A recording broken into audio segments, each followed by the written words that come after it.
Triple H sent out the invites. Let the NXT party begin. Jerry, that's tomorrow. This is NXT.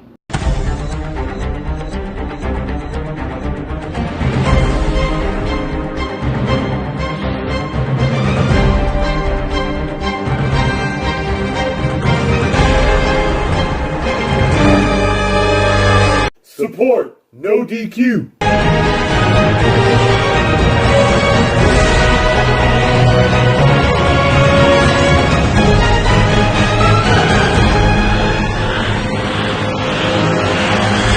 Welcome everybody to What's NXT for November 20th, 2019. I'm your host, the Rated R reviewer, Stefan Osborne, joined as always by the gentleman, Jerry Slaughter. Good morning, wrestling fans. And today's episode of NXT was, in just a few words, fucking awesome. Fucking awesome. You know, usually there's so much fuckery that you can handle before it's just like, can a guy get a decent finish to a wrestling match? But honestly, this show was the perfect balance of predictability, unpredictability, satisfying endings, and chaos. Yeah. It's It amazing. was a perfect storm is what it was. It really was. This all started on Monday night with Triple H at Raw, basically rolling out the red carpet to anybody from Raw or SmackDown. If you want to come to NXT Invade, you don't have to sneak in the back door. The door's going to be open. And they showed this throughout the night when people were showing up and they were being escorted by security to make sure that even the Raw and SmackDown guys were safe coming into the arena. They weren't going to get ambushed. Whatever was going to happen inside the ring. And we start off the night in that very vein with who other than Becky fucking Lynch. Becky Lynch comes out to meet William Regal in the hallway. There's a couple of security guys. They lead her to the entranceway. Her music hits. She takes a short stumble. Crowd goes apeshit. Fucking apeshit. The man is in full sail, and she comes to the ring, and she says, "It's been a while since I could hold my head up high." Yeah, she almost broke in the song. She says it's been a while since she's walked down that ramp, since she was in the corner of the ring, suffering a loss, but the crowd was still singing her song. She said, it's been a while since she's kicked some ass in that ring, but it's not going to have to wait longer. Or the crowd isn't going to have to wait longer. And she gets on the mic. Well, she's been on the mic. She's ready to call out Shayna Baszler. Well, first she calls out Bayley. And she says Bayley is bitching and moaning because she's been overlooked as a champion. And it's like, it's really your own fault. And she basically blames it on Sasha Banks. She calls her the only Bayley buddy that was left that didn't get slashed, that's holding her back. And then she calls out Shayna Baszler and says, you know what? You snuck in to Raw a few weeks ago to try and like declare yourself to me or whatever. Declare war on me, whatever. She says, I came in on my own, and whether or not Triple H had given us the free pass to come in, she's like, the man to man, I was coming anyway. Yep. And she's calling out Baszler. She says, I'm in your ring, I'm under your lights, what are you going to do about it? And instead of Shayna Baszler coming out, this is my brutality. Yep. The first time I watched this, like, I got goosebumps. I always get goosebumps. It's Rhea fucking Ripley, man. Like, do you not? I do. Oh, anytime I hear her music hit or just see her Titantron, I get all sorts of super giddy. This turns into a match. Rhea comes out and she says, so this is the band. Well, let's see if you have a set of balls. That's all she had to say. And but before the word balls even leaves her mouth, we have a referee in the ring. That's Regal's like he saw Ripley going out the ring. He's like, go, go, go, go, go. It wasn't that fast, but it was pretty fast. Yeah, this happened relatively quickly, but well worth it. This was a great match. I was wondering how they were going to finish this. I figured Becky Lynch would get the win. She should get momentum heading into a champ versus champ versus champ match.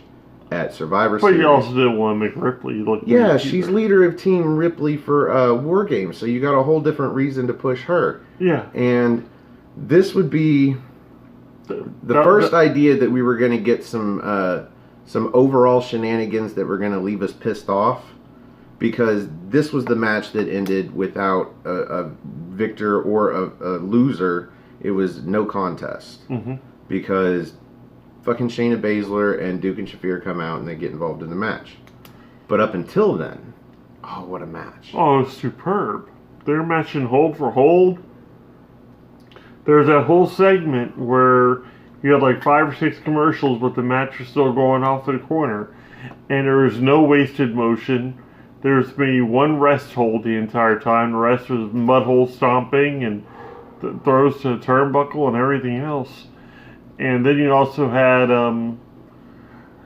the natural physical like attributes of Rhea Ripley. She's just strong as hell. I don't think Becky has actually encountered anybody with that kind of sheer force or that kind of, I won't say recklessness to her, but badassery, I guess. She hasn't faced against anybody like Ripley. And what was really cool for, I think, both of us at the beginning of the match even is when Ripley was coming out to the ring. You could almost see like her fangirling out, and you saw Becky just kind of seeing her reflection coming down the ramp. Yeah, that's how I knew this was going to be a great match. Because you knew it was going to be a match.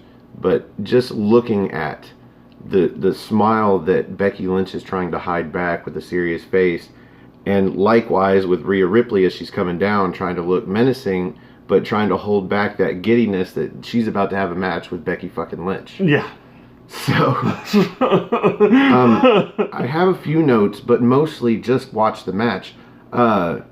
Rhea, she is kind of the inexperienced. She's coming in against a champ.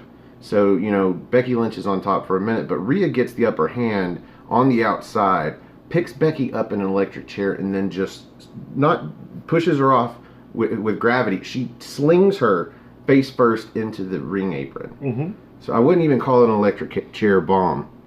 But, yeah, that's where she takes over for the commercial break. Yeah. Yeah.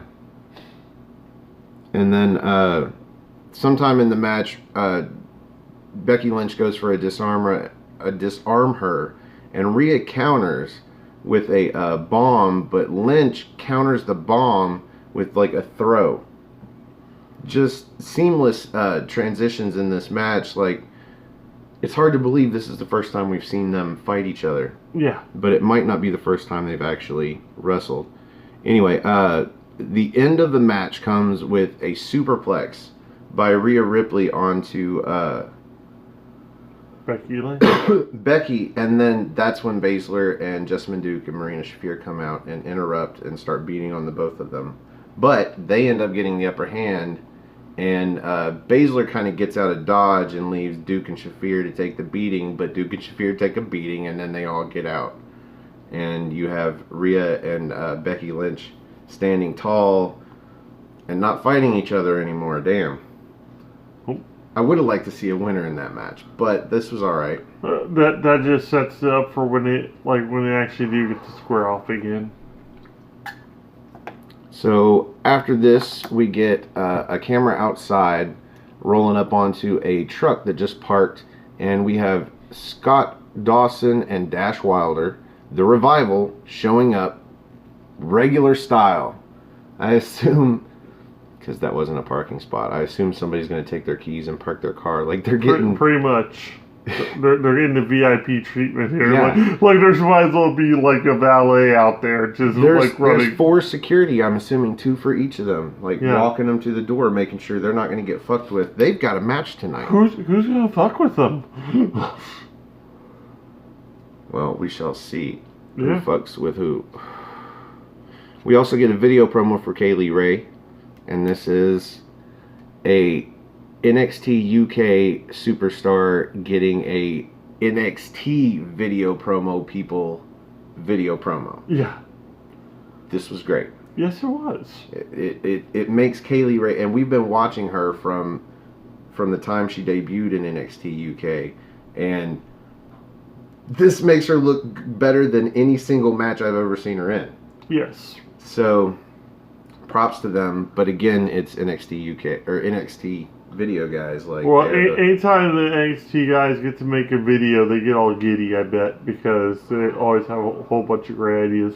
We see a terrific one later in the show for promoting the NXT War Games women's match. So. Well, I think they get giddy, especially when it's somebody new, and so they've got an entire video library of stuff to pick from, instead of just giving you what's current. Yep. And that's what we got. Anyway, it makes her look good, but then I remember, like, other than maybe a scant few of her matches, she really just is bleh. She's meh in It's all about pictures and just finding the right footage. So we are on to match number 2. Kona Reeves, who we haven't seen in a while. I got stoked about this. Yeah, it's going to be Kona Reeves versus Matt Riddle, only it's not, because Ricochet comes out and runs Kona Reeves headfirst into the ring post, and then gets in the ring. And Matt Riddle comes out and is like, "What's up, bro? That was my opponent." And Ricochet's like, "Man, you got a new opponent. What are you going to do about it?" And Matt Riddle's like, "I'm going to kick your face in, bro." Like, this happens really quickly. Basically, Jessica just, like, looks at him, and they tell her they want a match. She's like, "Wait, you wanted to..." Okay. She gets to make the call. She doesn't even get on her earpiece or nothing. She just makes the call. All right, this is the match we're going to have. It is far better, though. I can't remember how many weeks ago it was. We had one of these impromptu matches where the ring announcer just said it. I think it was the tag match where the Pretty Deadly got taken out. It was them or that other team, that other jobber NXT team. And they just said, "Oh, this is the new match." And it's like, how do you know? Commentary didn't say Regal said nothing. No. Anyway. Women's rights. Hey, she gets to make the match. And sure, why not? This was a good match. This was a pleasant surprise. Because we hadn't seen these two in the ring against each other since the 5-minute scramble for the spot to face Gargano for the championship once Ciampa had to vacate it. Well, the fact is, I know we've seen Matt Riddle versus Kona Reeves. Yeah. I know we've seen that match. We've not seen this one.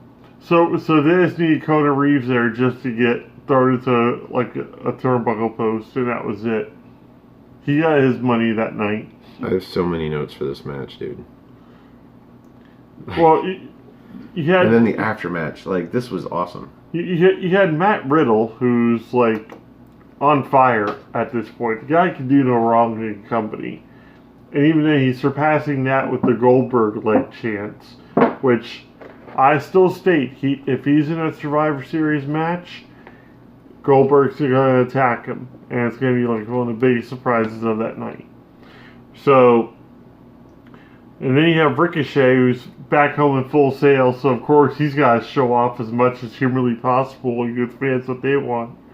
That's what happened here. We pretty much had a turf warfare kind of thing, but also a homecoming, if you feel like it, if you want to call it that.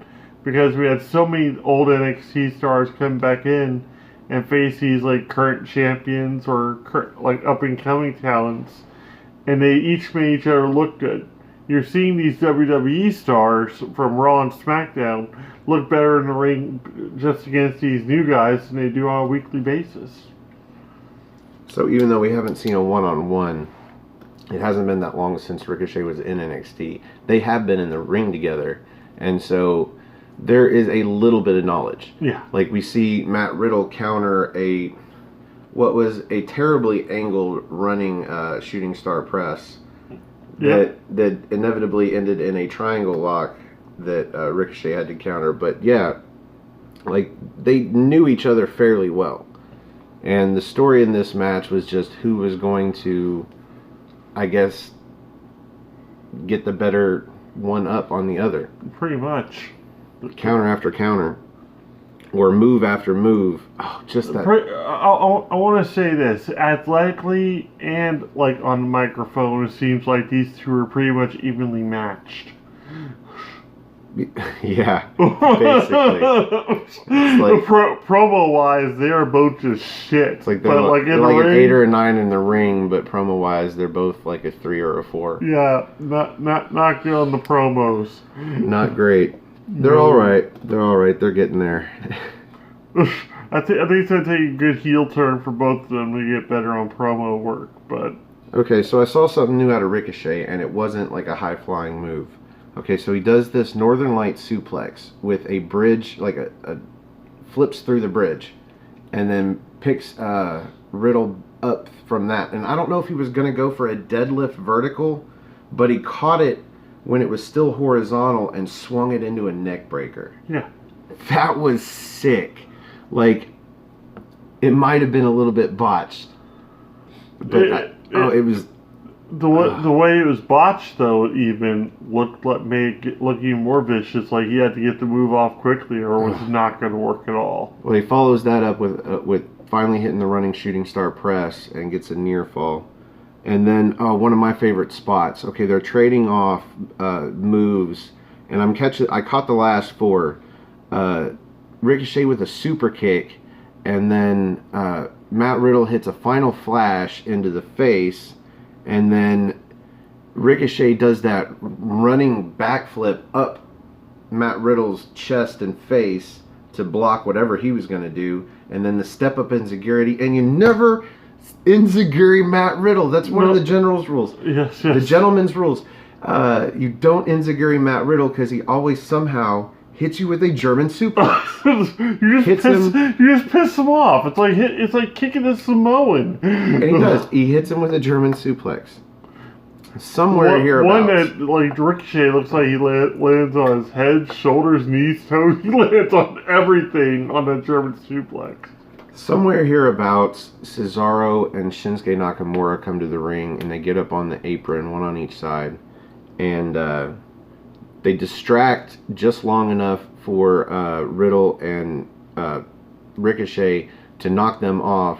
But then you come back around, and Ricochet gets rolled up by Matt Riddle in some kind of really tight crucifix fruit roll-up.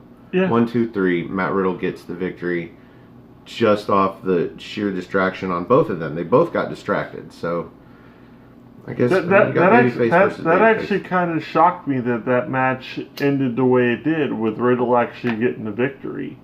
But same time, like, that the match didn't stop there. The way it ended, it didn't matter who got the victory, because they both looked like superstars for the entirety of the match. So it didn't matter who got it. In this case, you had people chanting "This is awesome" before the match even started, because they just knew. Well, you're at Full Sail. This is NXT Live. If it doesn't matter who gets the victory, obviously it's going to be whoever's representing NXT. Yeah. So Matt Riddle.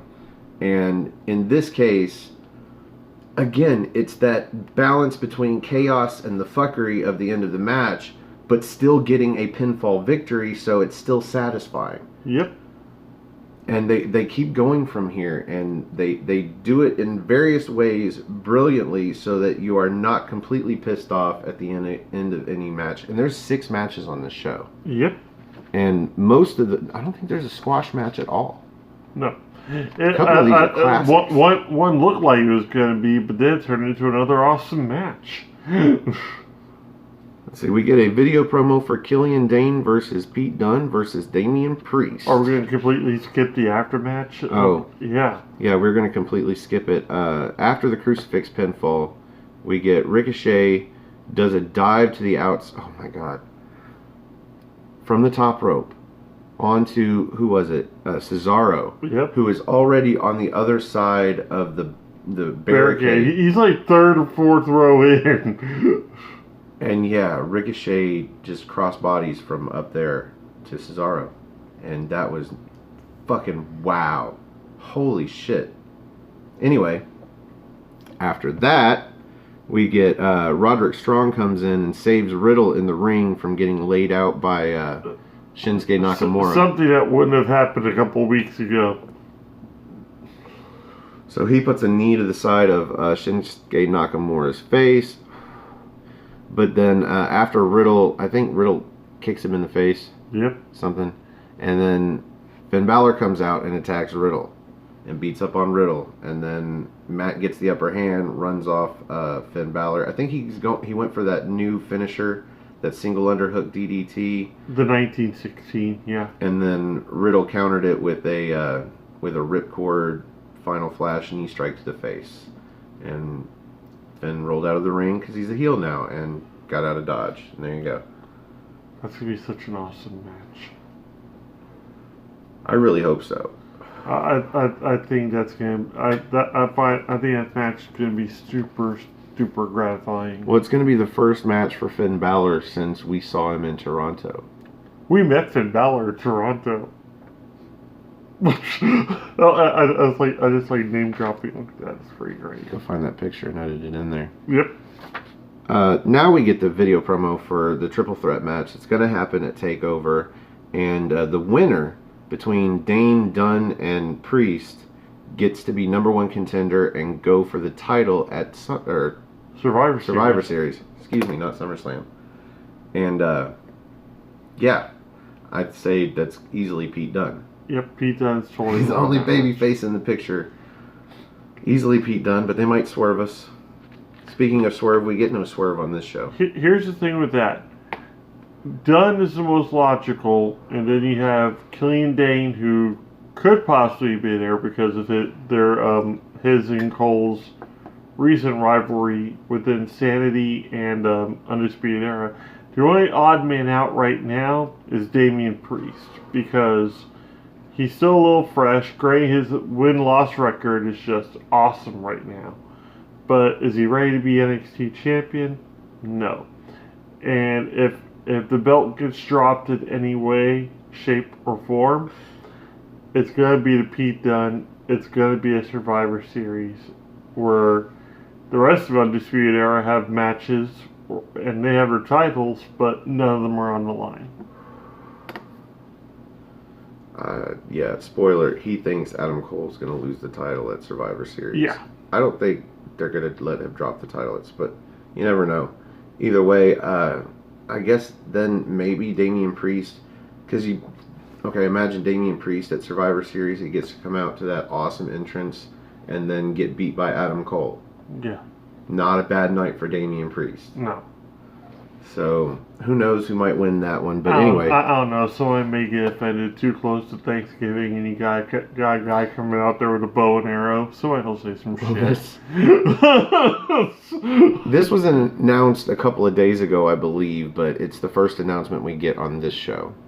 Yesterday. After that announcement, we get the Revival, Dash Wilder and Scott Dawson versus Kyle O'Reilly and Bobby Fish, Red Dragon, one half of Undisputed Era. If you want to watch a tag match, a real tag match, this isn't just a clinic, okay? This is like a whole tag hospital.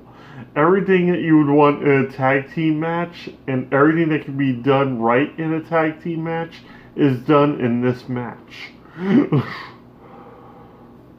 I honestly tried not to take notes, and I watched this match twice. Yeah. I tried not to take notes because I just wanted to watch the match.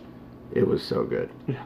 It was fantastic start to finish. There was nearly no rest holds in this match, and it was just constant tag team clinic by Undisputed Era singling off Dash Wilder and just beating the shit out of him until he finally got the tag, and somehow the crowd is rooting for the Raw team or SmackDown. I don't know which brand they're on.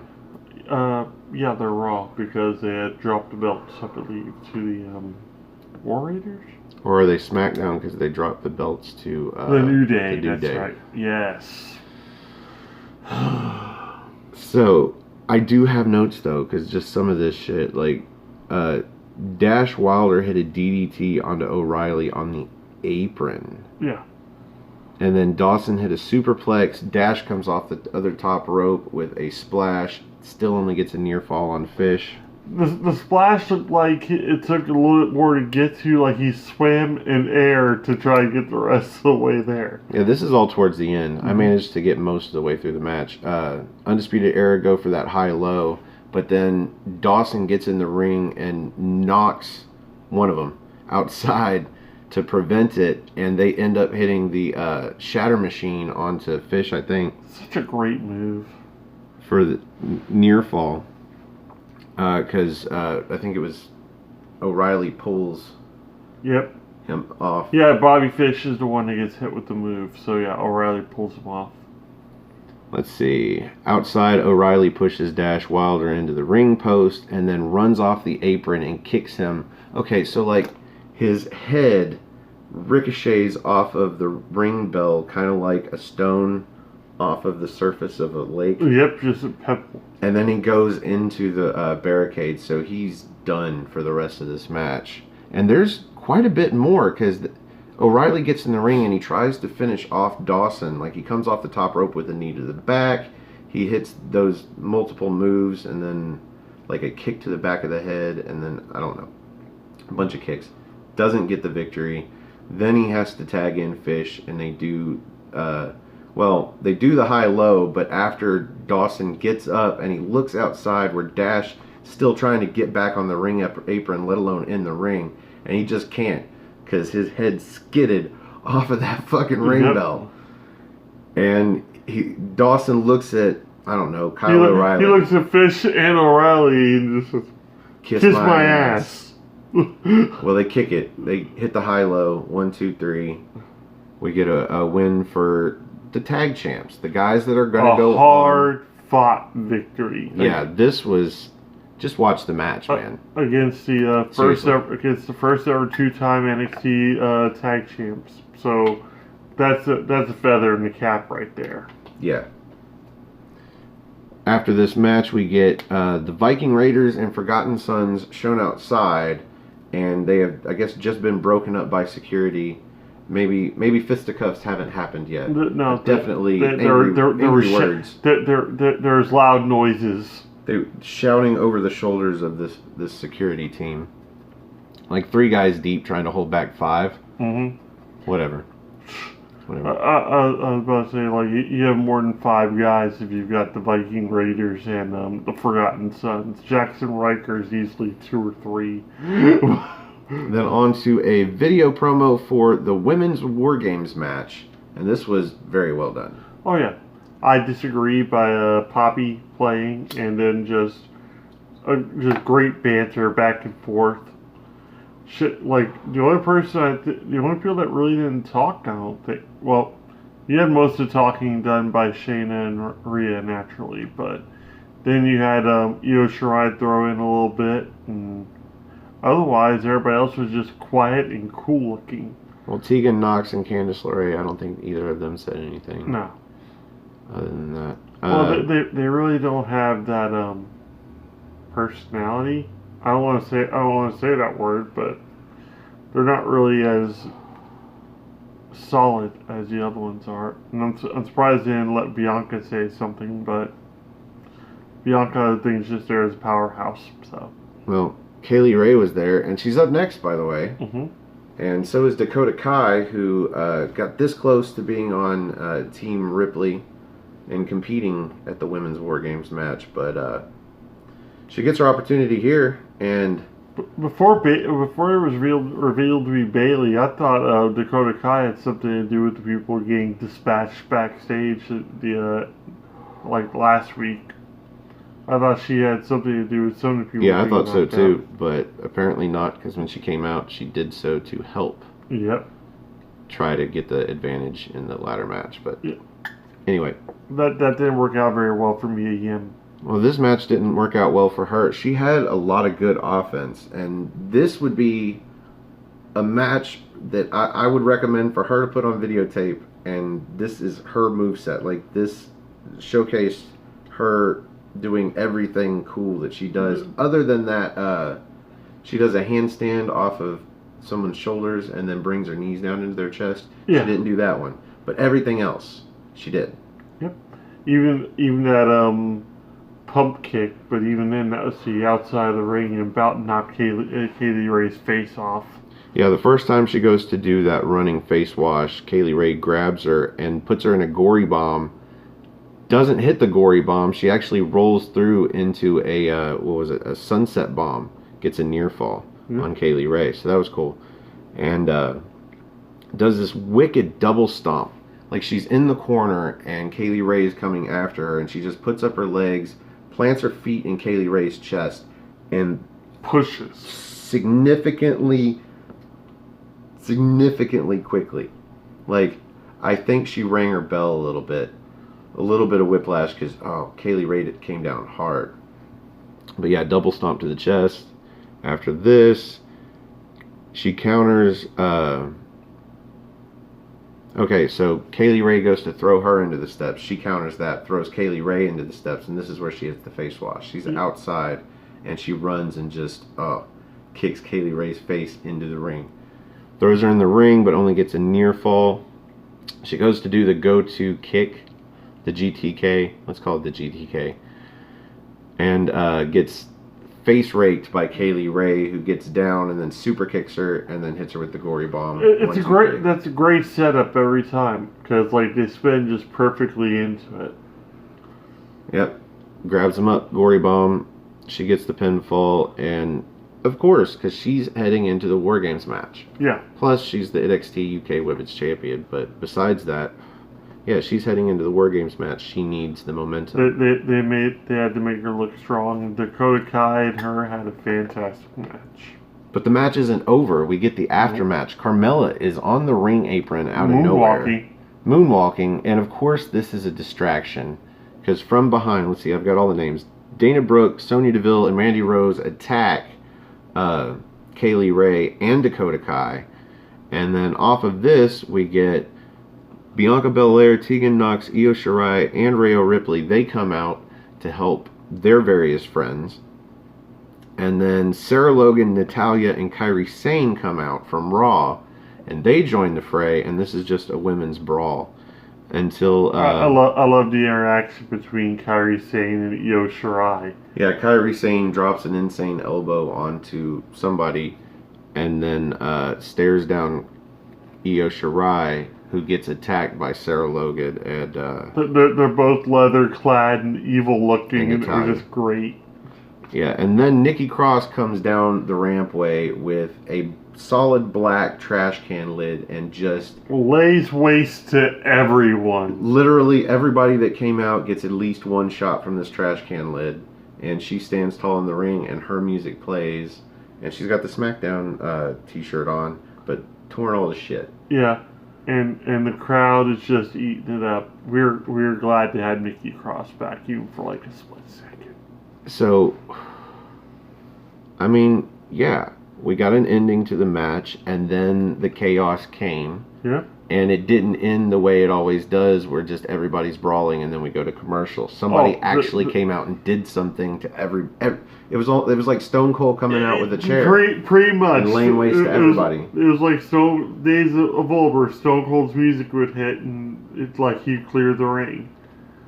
One guy with a chair. In this case, one woman with a trash can lid. Mm-hmm. Taking out the trash. Taking out trash bag hose.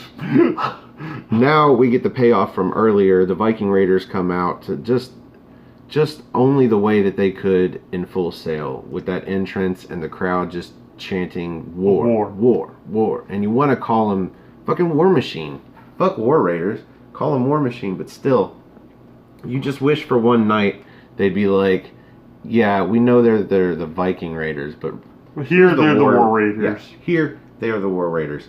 They come out, and then the Forgotten Sons come out with Jackson Riker, and it always reminds me of Nelson with Ralph Wiggum, like dancing around him. Only he's got two of them in Wesley Blake and Steve Cutler, because they come out from opposite sides, and they just like are kind of just around him while he seriously walks to the ring. Yep.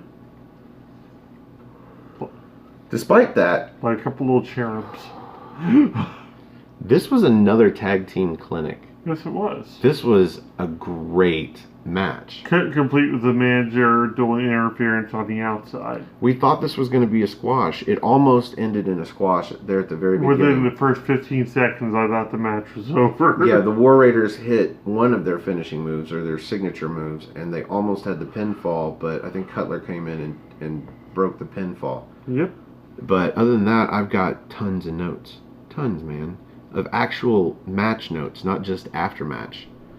But why don't you give me your thoughts? Well, we had the it took me a second to remember it. It was actually Morrow that brought it up, was the fact that last time we saw the Viking Raiders on television or on NXT TV, they were getting jumped backstage by the Forgotten Sons. But by that time, they were ready to vacate the belts and head up. So this almost gave a little bit of finality to that feud between the two. The match we never really got to see. Yeah. Well, we kind of got to see it. I think we got a triple threat, didn't we? Or Yeah. a fatal four-way, one or the other. But in this case, man, I was pleasantly surprised. Because I thought, like you did the first time I watched it, that the match was going to be over in 15 seconds. So I was like, yeah, fucking squash match. But beyond it being a squash match, I haven't seen a whole lot out of the Forgotten Sons to make me think this was going to be as good of a match as it was. And it wasn't just the War Raiders carrying them. Like, okay, there was a couple of moves. One on the apron, I think it was, I can't even remember who it was. Hit a Death Valley driver. It was Cutler. Onto the apron. It had to have been Eric Rowe. Yep. But yeah, that was just whoa, like unnecessarily brutal. But you don't usually get to see a whole lot of high impact moves from these guys. Most of the time they fumble around a lot. But yeah, what a match. Like, they hit a flatliner with a double stomp off the middle rope. Like, combo move. They get a near fall out of it. They're really good at that. And then you also had their turnbuckle into, like, more or less the turnbuckle power bomb into the knees. Yeah, I've got that one too. Yeah, and you couldn't really tell who got the worst of that, whether it be Hansen or Ivar or Cutler, whose like knees were up. Yeah, he got him up awful late. Normally he brings him into his chest, so there's some spring there, but no. Yeah, no, you saw the knee kind of buckle right when it got hit. It was like, oh my god. Well, they tried to do this move earlier, but I guess it was Blake couldn't lift Ivar for the power bomb, and so they had to set it up where Cutler set Ivar on his shoulders off of a backlift, Yep. and then got in the corner. Well, Blake can't see whether Cutler's ready or not, so he just times it however and then brings him down, and Cutler wasn't ready. Nope. But they replayed it anyway. It looked better from the other angle, but still, yeah, oh, ow. Looked painful. Looked jarring is what it looked. At one point, the War Raiders hit that deadlift German with the springboard that Hansen does off of the middle rope into the clothesline. We still want to call them Hansen and Rowe, even after a couple months. They're still Hansen and Rowe. It hit so hard that I think it was not Cutler. I think it was Blake. Yeah. Does like a fish flop like The Rock used to do off a Stone Cold Stunner, halfway across the ring, all the way to the ropes. So when they go for the pinfall, Riker throws his leg over the bottom rope. Yeah. Breaks up the pinfall. Riker gets involved several times. At one point, he pulls Ivar off the apron where he hits his face, and then Cutler comes around and hits a running knee to him. Like, there are points where they take over in this match because of Jackson Riker. But eventually, the fucking ref catches on, and because Riker blatantly gets up on the apron to cause a distraction, the ref's just like, fuck you, man, get out of here. And He doesn't even make it out of the no, I think it was Ivar tope suicidas his ass and knocks him down. Yep. And then he gets back up on the corner, and we get to see, eventually, the, well, at first they didn't call it the Viking Experience. Morrow called it the pop-up into the Power Slam. But yeah, the 1, 2, 3 Viking Raiders get the win. Of course they were going to get the win. They are the champs leading into Survivor Series. They need the momentum. This show did everything that it needed to do all the way up until this point. And we will get to the main event here in a moment, but this was brilliant, and there was no aftermatch. Nope. Like, no. they got their like, who's going to come out and fuck with the War Raiders after what they just did to three dudes? Nobody. Nope. Oh, okay, so before the end, there is one note that I want to pick out and mention. Because the War Raiders are going for one of their tag team signatures or finishers or whatever. But Blake gets up onto the top rope and Frankensteiner's Ivar off of the ropes into fucking Blake and Eric. Yep. That was awesome. Mm-hmm. Just going to say. Forgotten Sons, we're not going to forget you this time. Nope. But Viking Experience for the win. Yeah. We get a video promo for Adam Cole, who's defending at Survivor Series against the winner of the Triple Threat match. And that was Kathy Kelly up on the perch, because they got to do something with the perch. Mm-hmm.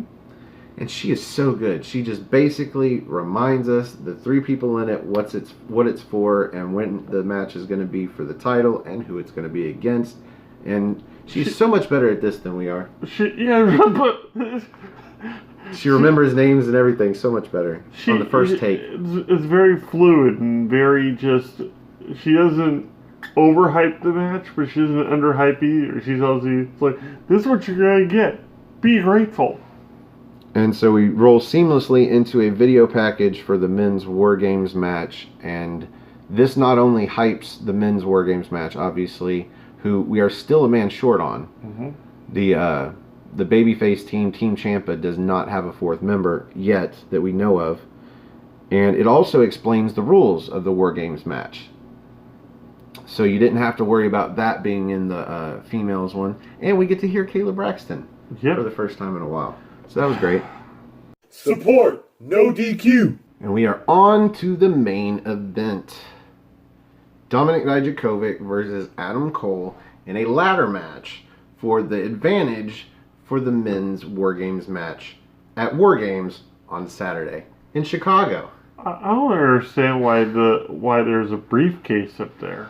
I guess it's just symbolic.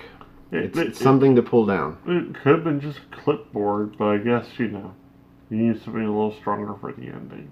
So. Well, if that doesn't tip you off, a little stronger for the ending. Tip you over. Holy shit. I wasn't expecting this to be much, considering the really good match that we got out of the women last week. Like, I expected, honestly, this to kind of break down like that one did, and it ended up being just a team versus a team, and somehow somebody gets the briefcase, because there's no rules. But no, this was one-on-one all the way to the end. Yep. And it was pretty good. We didn't see a ton of spots or anything, but they're a couple of days away from doing a War Games match. Like, I don't think you want to do many spots. You want to play a little safe. A little safe. Yeah. But they didn't play it too goddamn safe. Oh, Holy no, shit. Okay. they didn't. You didn't see a crazy maneuvers like moonsaults or anything like from Dijakovic like he usually would pull with Keith Lee. I think he's reserving those for War Games and off the cage and whatnot. And same with Adam Cole. Adam Cole pulls off some pretty sick looking shit as per usual because he's Adam Cole. But Dijakovic, like, I think he actually kind of underestimated Dijakovic, which is something you don't want to do to Croatian in general. But at the same time, you have Dijakovic, who's not really on a hot streak, but anytime he does get any kind of momentum going, he's a beast in that ring. And he's finally getting over with the crowd, and he's showing why he's meant to be on Ciampa's team, and he does a superb job in this match. Well, for a ladder match, I think one hand or less, I can count the number of actual ladder spots, like using the ladder. We had the basement drop kick to Dijakovic on the outside as he's trying to put the ladder in the ring.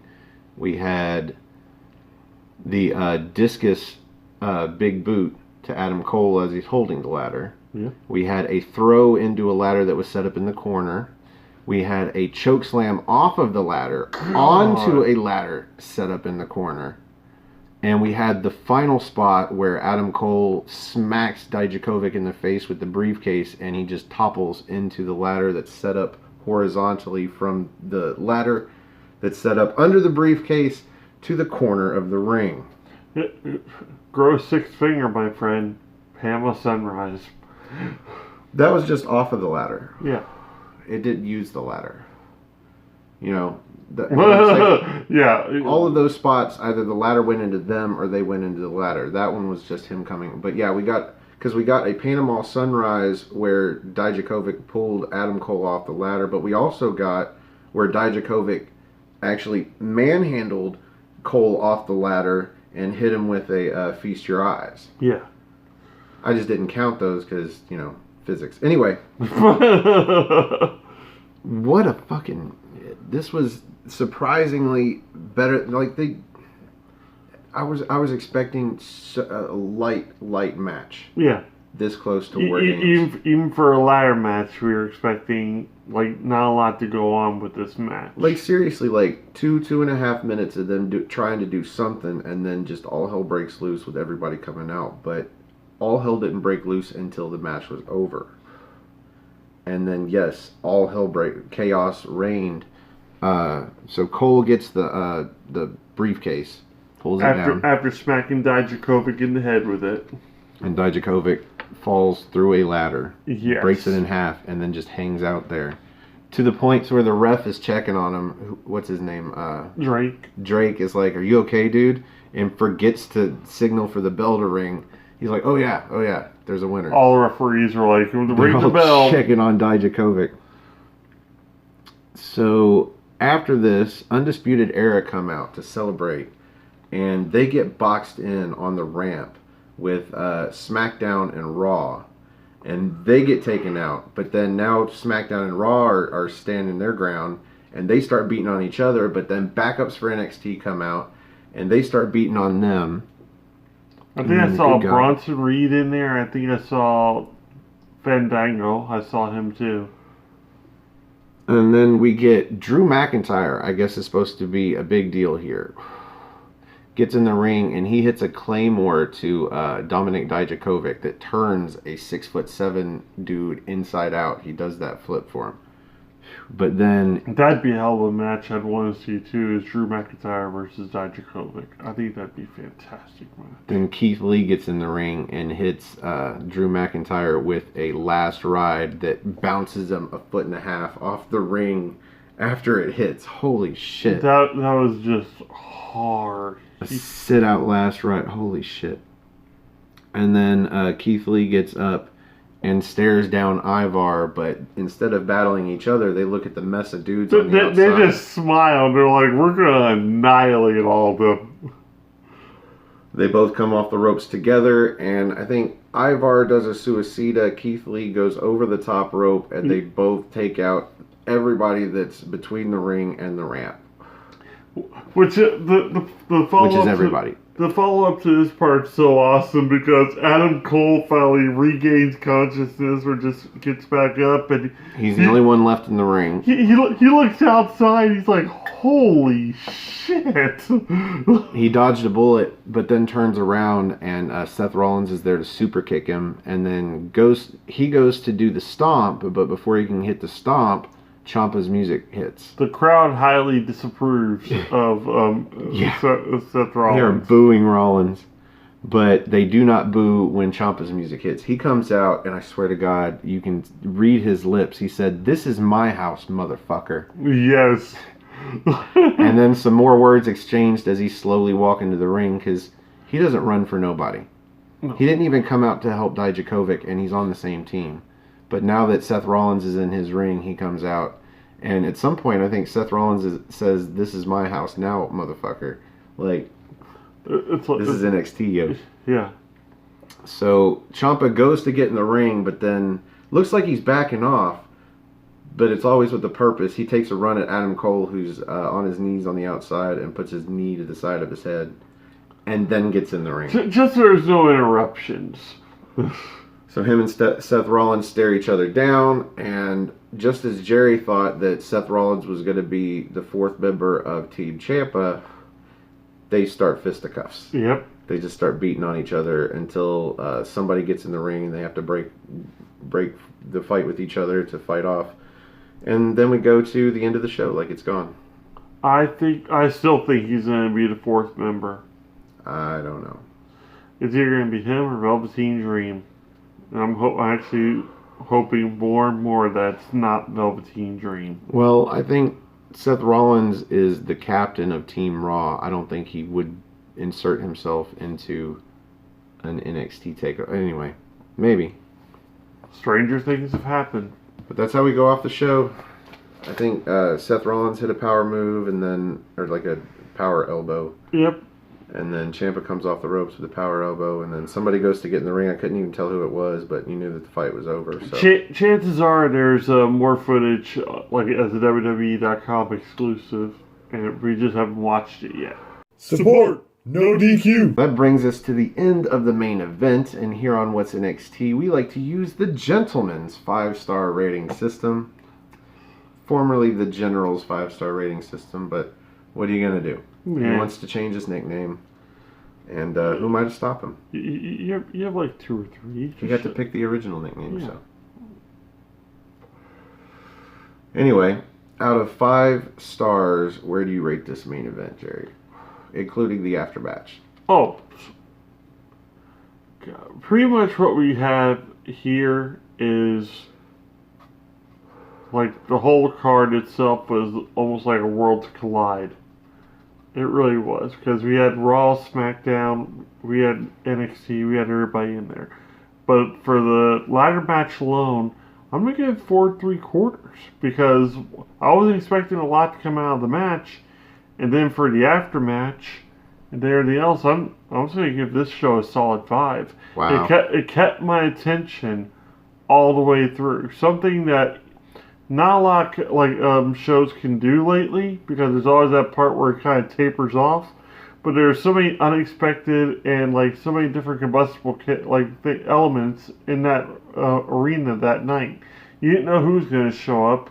You didn't know what was going to happen, and I haven't felt that kind of excitement watching a show like this in quite a while. So I'm gonna have to go with a 5 on this one.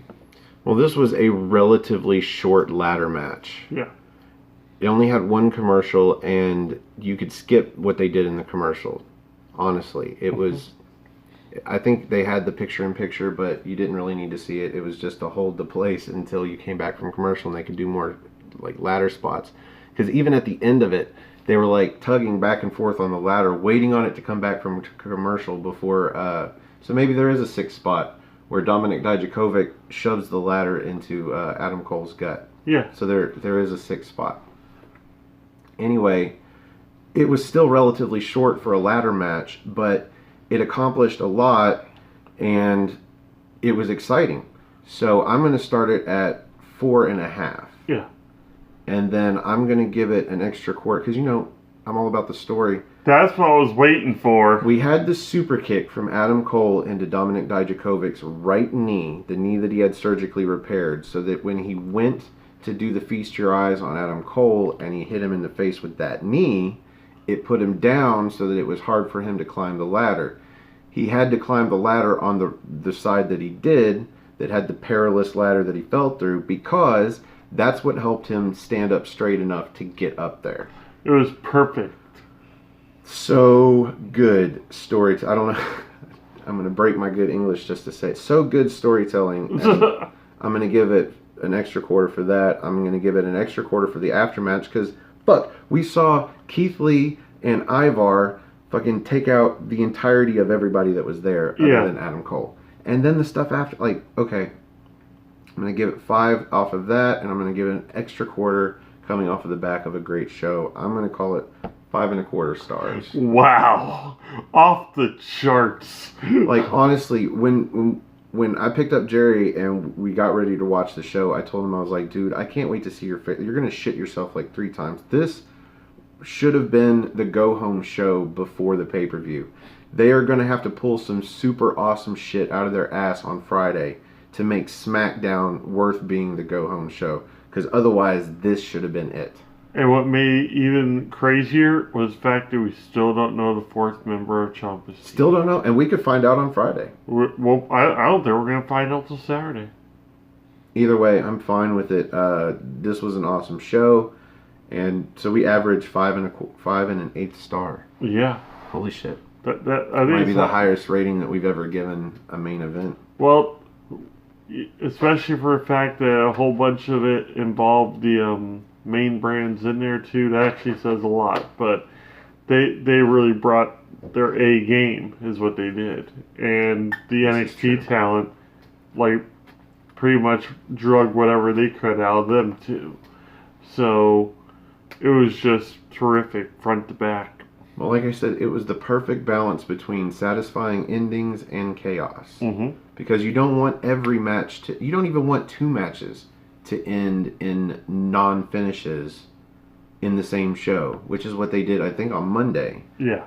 And it's just like, no, 1 is enough, 2 is too many. Because some people are going to be pissed off enough.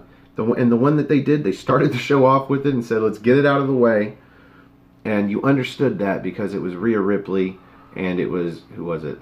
Becky Lynch, and you don't want either one of them to suffer a loss. No. But they still put on a hell of a match. They set the tone for the rest of the evening, and everybody just kept the ball rolling from there. So that brings us to the end of this episode of What's NXT. Thank you for watching. Please join us tomorrow for the NXT party, where we will be reviewing episode number 70, I believe, of NXT Number UK. 70, yep. And I think we're going to have Chris and I don't know who else, but we'll have somebody on the big screen to help us review it. If you would like to help us review a future episode of NXT UK, you can be on the big screen, Skype, and have a spot of NXT with us as we review a future episode of the show. You can find me on Twitter. You can look me up at Stefan R. Osborne. That's STEFAN ROSBORNE. As always, the R stands for restricted. You can also find the gentleman on Twitter At gentleman_JSJ, and also my Facebook group Armbar, all capital ARMBAR. Exclamation point. Whole bunch of discussions going on. They talk about every company that you can really think of. So find us on there. They'll try us on Facebook. It won't end well for you. Yeah, don't add us. We won't add you. Unless you're part of the NXT team. If you don't have Facebook, if you don't have Twitter, you can leave in the comments a way for us to get a hold of you.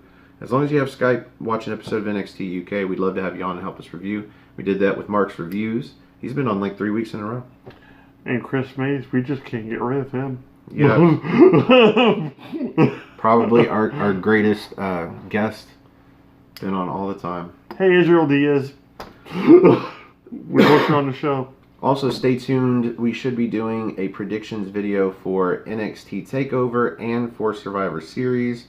We're going to try to do 5 guys, 5 people for a traditional 5-on-5 Survivor Series predictions challenge. Team No DQ versus NXT team. So even though we are off the channel, we are still in the league. We have become the NWO. We're invading. I don't know if he'll post it on his channel or not, but you'll find it here on Aftermatch. That's all one word, AFTERMATCH, Aftermatch Wrestling. Even though this is where all our videos are, we might be going, doing dual channels with James Hebert. Mm-hmm. He's got a lot of subscribers, and it might be easier to go live on his channel, so we will see about that, and we'll let you know in the future. Other than that, you can find me on Instagram now at osborne.stefan, where I have no content, but please come follow me. And, I'm on Patreon now, so if you'd like to help with the show. Throw money his way. Sure, if you can. If not, if you just have like a minute, like 30 seconds to a minute, if you want to click the share button, share us with your friends on Twitter or Facebook. If they like to watch wrestling, maybe they'll like to watch us bullshit about wrestling. So, help us get subscribers so we can get to 1,000 so that we can just get online with my phone and go live. But until then, we're trying. In this case, it's back to doing the videos where I can edit all the bullshit and the foibles. I like the edited ones better though. Sometimes. The stream kind of gets annoying because we never really know if we're recording or not. It turns into a Muppet Babies episode where I feel like I'm in that cardboard box and nothing's really going on. So share us and subscribe and help us get to 1,000. Support, no DQ. For the gentleman Jerry Slaughter, I am the Wizard of No DQ, Stefan Osborne. Thank you for joining us, and we will see you in NXT time.